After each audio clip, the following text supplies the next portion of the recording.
Hey everyone, welcome back to the channel. Thanks for all the recent support on the YouTube Shorts. I'm glad all of y'all enjoyed it so much, and because we reached 100 subscribers, I wanted to make a longer video like I previously did.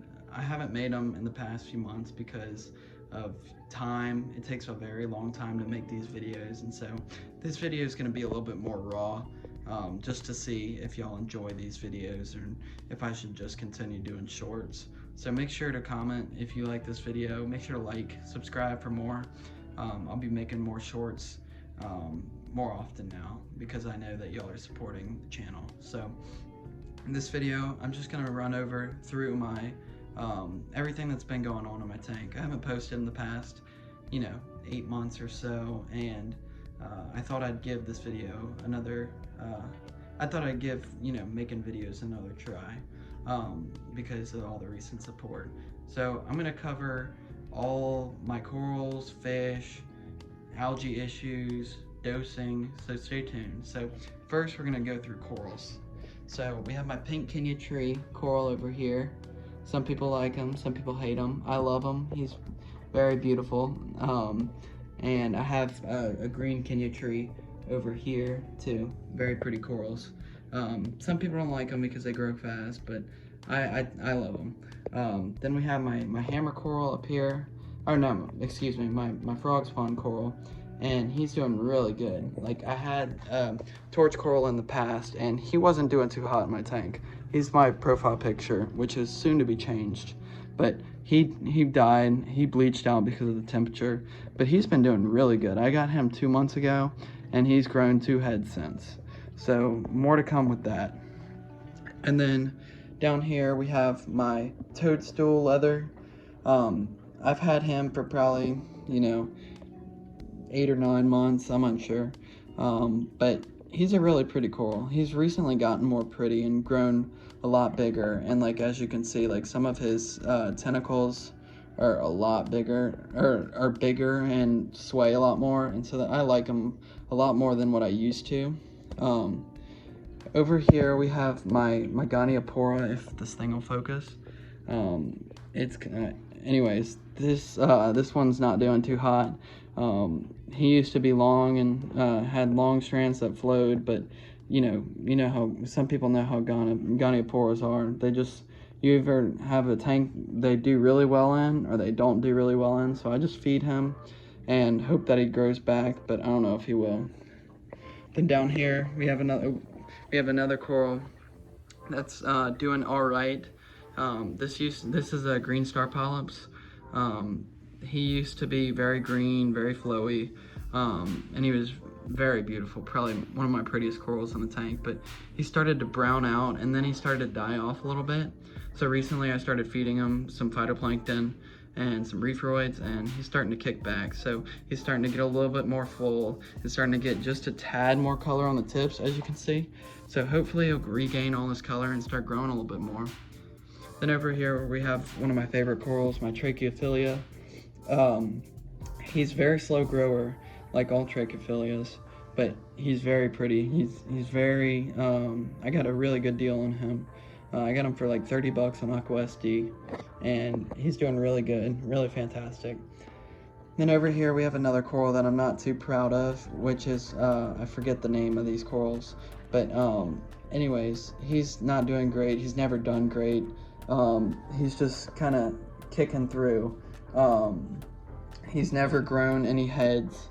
He's just always got three heads for life kind of thing. They're very slow growers. Some people grow them super fast, some people grow them super slow like I do. I've seen literally no growth, and he's bleaching because of various issues that I'll get into soon, later in the video.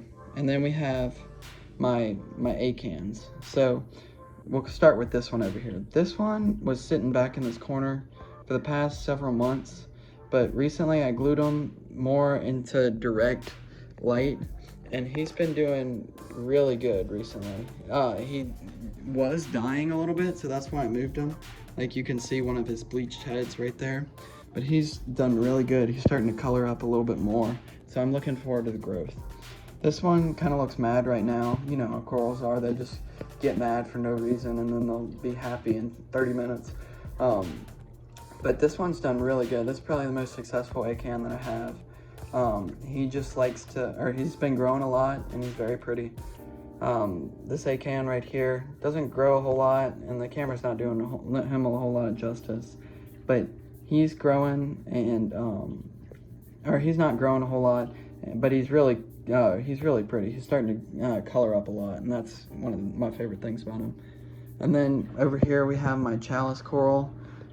This is a cheap coral I got off of Aqua SD. He's doing okay. He did bleach, but he's bleached twice now, and so it's not new. Like, I recovered him the first time, and then he bleached again whenever I started to increase my lighting. And so I know how to recover him. He's kind of just a pain, but he's still pretty.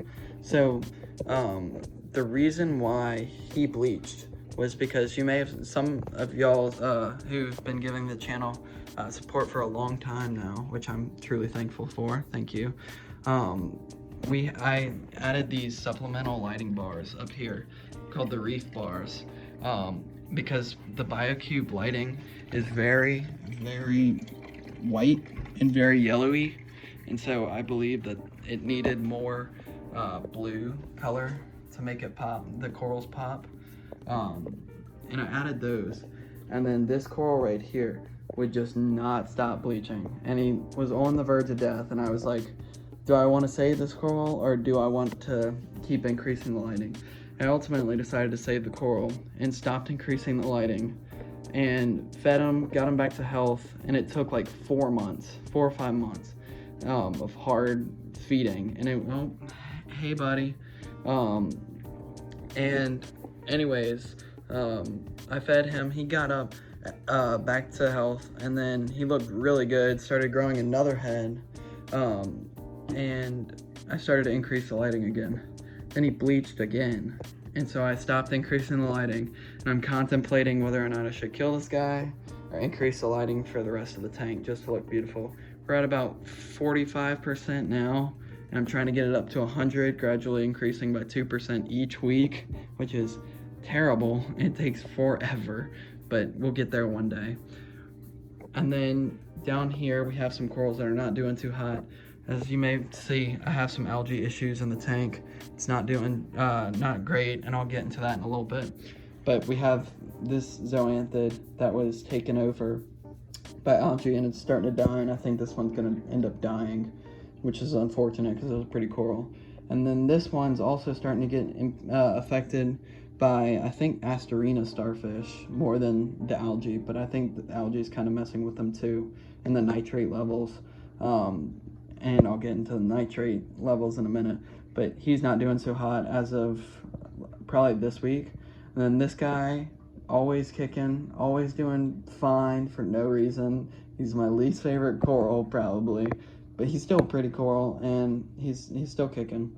And then down here we have my cocoa worm, who's just chilling in his tube right now. He hasn't come out yet, or he's kind of just chilling in there because, you know, that's how they are. Sometimes they'll come out, sometimes they'll just stay in there for a while. I've had him, you know, stay in there for a day sometimes, but he'll come out later whenever I start to feed. But anyways, the algae issue. So my nitrate, I've always struggled with having high nitrates, and some of y'all who are loyal subscribers may have seen that I had made this video about increasing nitrate with sodium nitrate, and I did that, and it fixed my problem. And then I had the same issue pop up again, but I thought it was because of something else, so I ignored the whole nitrate issue, and then algae exploded. And so I started dosing nitrate again as of a few days ago, and hopefully this issue will get resolved and all the algae will go away. But I struggle with nitrates, and so it's an issue we're trying to fix right now. Back to the corals though. We have my Duncan coral, he's doing good right now, but he's just like the other acan. He's just not looking good right now. He's looking all right. He's got probably 5 heads or so. And then we have my candy cane coral, also not doing too great because of the algae. But hopefully he's given me a little bit more movement recently, so we'll get hopefully we'll get back to you know, him growing again. My fan just kicked on, meaning it's way too hot in here, so I'm gonna fix that real quick. All right, back to the video. So we got the fan issue fixed, and look who just decided to come out. So this is my cocoa worm. He's not all the way out right now, but when he is, he expands a little bit and starts to sway around. So he's doing pretty good. Then we have my pulsing xenia. Forgot if we covered this one or not. I don't think we did, but he's doing pretty good. He grows just a little bit. He stays on this island, and he only pulses at night, which is kind of strange, but. And he does his thing over here. He doesn't become too invasive like these guinea trees that just decide to randomly pop up over here. But then we have my Cyphastria, who's rather bland, but he grows really quick for where he's positioned right now, and for compared to other Cyphastria. This is my other guinea tree coral. Then we have my Montipora over here, the hardest, or theoretically hardest coral to grow in here because it's SPS, and they're very finicky. While he is finicky, he's not as hard as like some of my other corals to grow. Like the chalice over here, he bleached, but this was due to, it was related to lighting, but the lighting kicked out for a couple of days and I didn't notice it. And then I noticed it. And so, because he started bleaching, I was like, what's up? So I figured that out. He's on his road to recovery right now. He's looking rather pink, but typically he looks pretty red, orange, you know. And then back here, we have my anemones, which are doing pretty good. Probably about a month ago, they decided to split, and they're looking really good. And hopefully my clownfish will get into them, but I don't know if they will because this guy right here, this is my royal grandma, his name's Tiger, then Soren, Medusa. Anyways, he is very territorial, and he likes this whole tank. Like, I think he claimed the entire tank, or the entire rockwork. Oh, focus, please. There we go. And anyways, yeah, I was getting some faces to him. But anyways, he's very territorial. And so for the longest time, he never let, and still to this day, didn't let Soren get in there. And so he's just very territorial. And like, I added another fish that I saw on my scuba dive because I thought he was pretty. It was a blue reef chromis. Killed him in 3 days. He's that territorial. And so I recently decided to go off on a limb and get this guy, Medusa, as of about probably half a month ago. And somehow he survived. He's strong enough to live. He's not gonna kill him. He can fight for his own. And they are currently figuring things out. So you may see in this video that they're fighting a little bit. It's because they're figuring things out, trying to see who's more dominant to become male or female. See, yeah, they're fighting right now. But that's healthy fighting. And then hopefully once they become a pair, they could possibly get into that anemone back to, oh, okay. I just let them do their thing. I don't care, because I know it's normal. Okay. Anyways, I may move that anemone to where they sleep, which Tiger only lets them sleep in this top corner over here, or the top area of the tank. So I may do like a wall anemone. I don't know if that's possible or if it'll stay there or not, but I've seen other tanks that do that, and it's really, really cool. I wish I could go back there, but it's all right. I'll you know, work with what I can do, or what I can, you know, work with what I got, you know.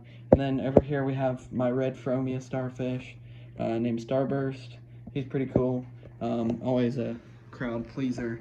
And then we have my shrimp over here, Antoine, another crowd pleaser. Love him and hate him. He's very pretty, cleans my hand, we're cool. But he also, whenever I go out to feed the corals and stuff, he is all over those corals trying to get the reefroids or phytoplankton that I put in the corals. And so, anyways, yeah, I'm unsure if I covered this. I think I briefly covered this, but I had a nitrate issue in my my tank. So I've always struggled with keeping high nitrates.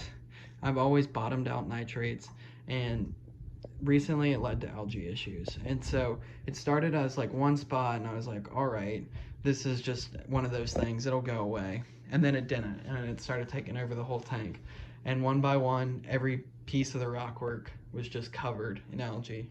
And so I thought it was due to the dosing system that you may have seen on the my most popular long video about the no water changes stuff. A lot of controversy, but it's all right. Where I dose calcium, alkalinity, and magnesium to replace water changes, and then also have this filter right here to strip out nitrates, which I don't know why I have that, because I struggle with nitrates. And then I have GFO underneath that, and Chemi Pure Blue to keep my parameters for waste and toxins. Oh, this thing won't close. Waste and toxins at bay. But I have that system, and it works effectively. And I thought that algae started because I hadn't done a water change, but it turns out that it was due to the nitrates, and that I had 0 nitrates for the longest time. And I don't really check nitrates a whole lot, which I'm gonna start doing a little bit more because of things like this. So nitrates, I'm starting to dose nitrates. As some of you may have seen the creating sodium nitrate to dose nitrates video, if y'all are loyal subscribers. That video is pretty good too. So if you're struggling with nitrates, make sure to check that out. And if you're into general chemistry, it's an interesting watch. But I made that that container, and I started dosing it as of yesterday. So hopefully this algae will be gone by, I'm planning for a month, hopefully, if I can keep my nitrate up, but I don't know when that'll be fixed. So other things before I start to conclude this video, I have my conch snail. I've had 2 of them die on me. I recently got this one. I haven't named him, but anyways, drop a comment what you think about names, if you want to name him. And then I got my snails. Love my big adult Trocus snails. They always seem to be doing good and don't die like the other ones do in my tank. Very hardy.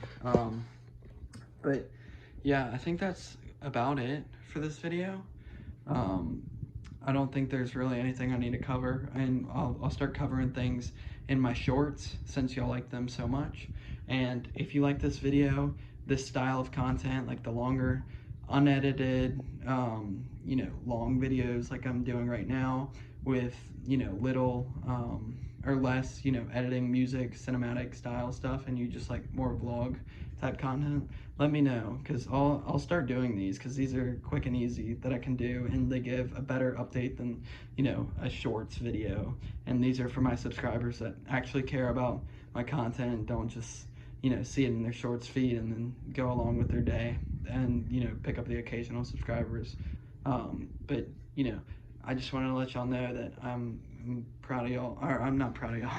I'm thankful for y'all. I'm thankful that y'all enjoy this content. So if you enjoyed this style of video or enjoy the videos I've been making recently, make sure to subscribe, make sure to like, make sure to comment, and I'll catch y'all in the next video. See y'all.